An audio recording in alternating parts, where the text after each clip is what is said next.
Hi guys! Welcome to this video. Today we are going to solve question number 9 part E of the 047822 February-March 2023 past paper.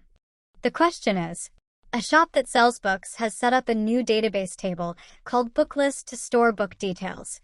Complete this SQL statement to display all the titles by the author B. Penn. To solve this question, let's have a basic understanding of SQL. SQL stands for Structured Query Language.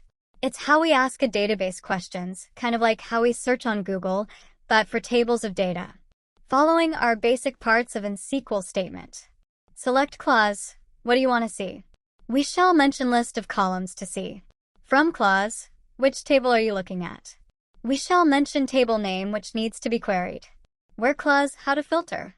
We shall mention our condition to filter our retrieval. For this question, our table or dataset will be booklist, so it will come in the from clause. We need to display title, which will come in the select clause. Finally, to filter data that we need to display only the data for which author is equal to B. Penn, it will come in the where clause. Excellent! We have completed our SQL query as per the requirement, which is the answer. Thank you for watching. Please share, like, and subscribe.